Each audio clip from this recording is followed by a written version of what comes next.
phones, Babylons can't crack the code. The 2021 college football season so far has been very surprising.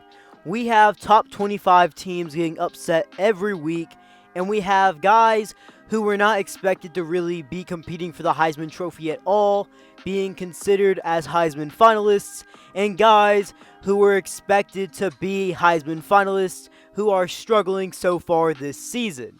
This is B. Kelly back again with another banger video. In today's video, y'all, I am going to be talking about 5 quarterbacks that were expected to have much better seasons and potentially even Heisman winners that have not met expectations so far this season.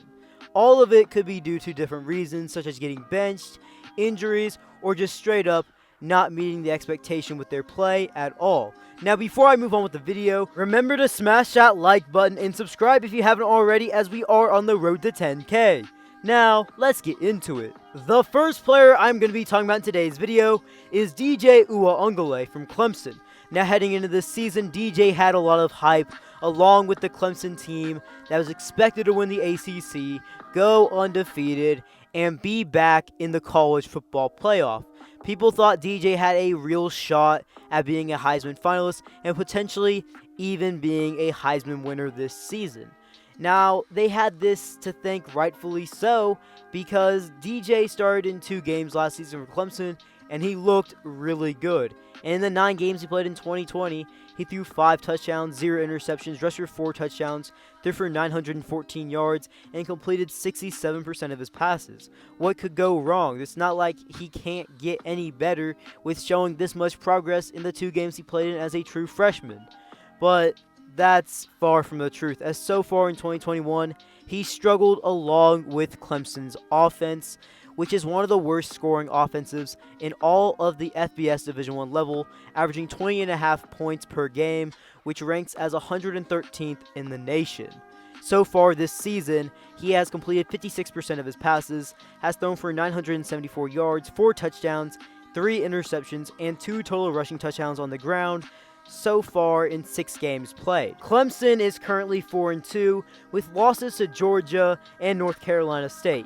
Clemson can still win the ACC, but the playoffs seem very unlikely at this point with 2 losses. On to the next guy, we have Sam Howell. I will say this real quick about Sam Howell. Out of everyone that I am talking about in today's video, he is playing the best. So far in the 2021 campaign, in 7 games played, he has completed 61% of his passes, has thrown for 1,851 yards, 18 touchdowns, and 6 interceptions. He has also rushed for 494 yards and 5 touchdowns on the ground. Now, you may be wondering, how is that bad? And to be honest, it's not bad at all, but he just has not met any of the expectations that he really had going into the season. And for someone that people were saying is the best quarterback in college football and that they think is going to win the Heisman Award this season over some other quarterbacks as well, he really hasn't distinguished himself as a Heisman winning quarterback this season. And another thing that's not really helping him is he's not quite as good as the previous season before, and his team around him isn't as good either.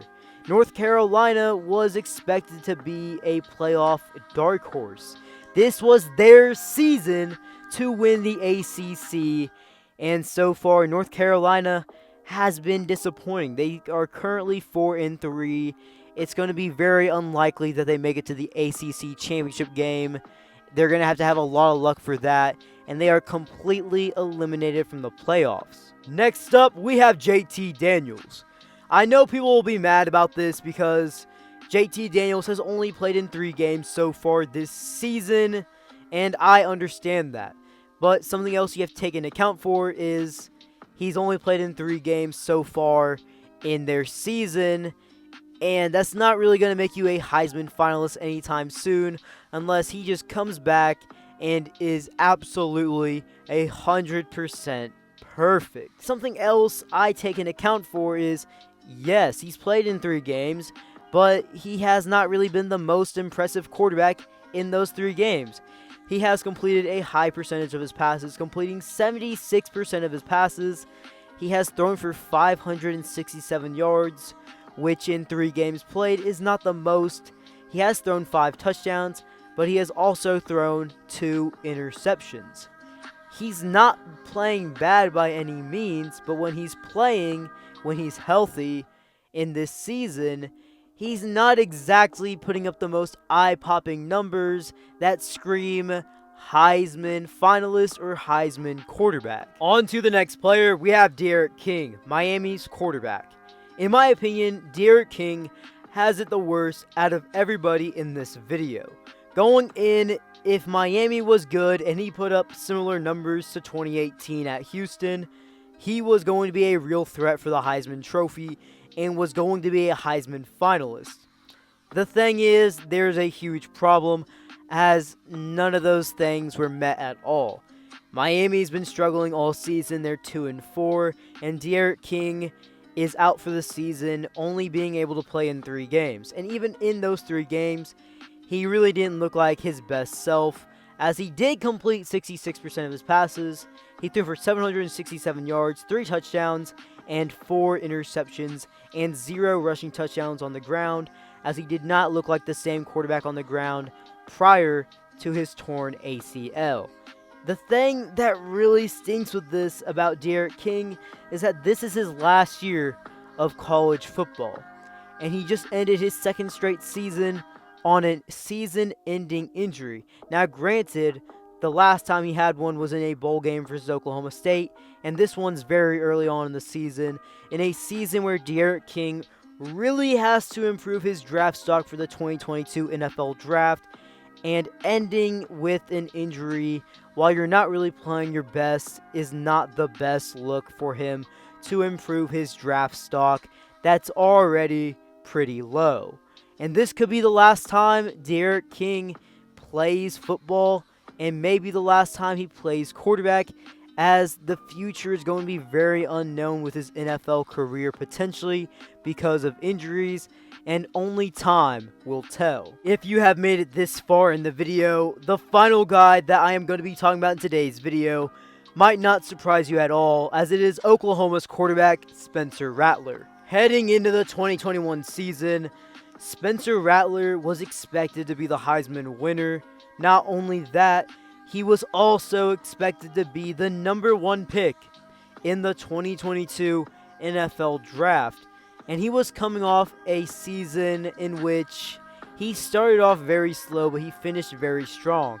As a redshirt freshman in 11 games played in the 2020 campaign, he completed 68% of his passes, roughly, threw for 3,031 yards, 28 touchdowns, and 7 interceptions. If you look at his numbers this season, they're pretty decent, and some would even argue they're pretty good, as he has completed 74% of his passes, throwing for 1,371 yards, 10 touchdowns, and 5 interceptions, as well as 3 total touchdowns on the ground.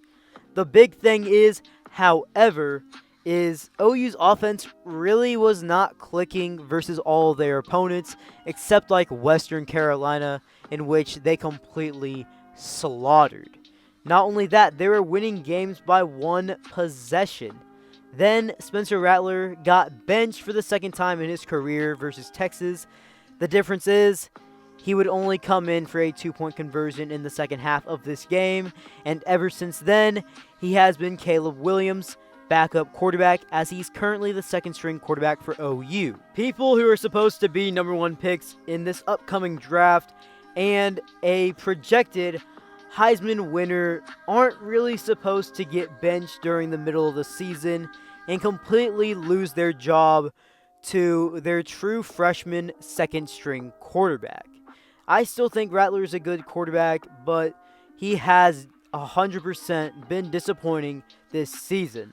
Well, guys, if you guys have made it this far in the video, remember to smash that like button, turn on them post notifications, and subscribe for more videos. B. Kelly, out.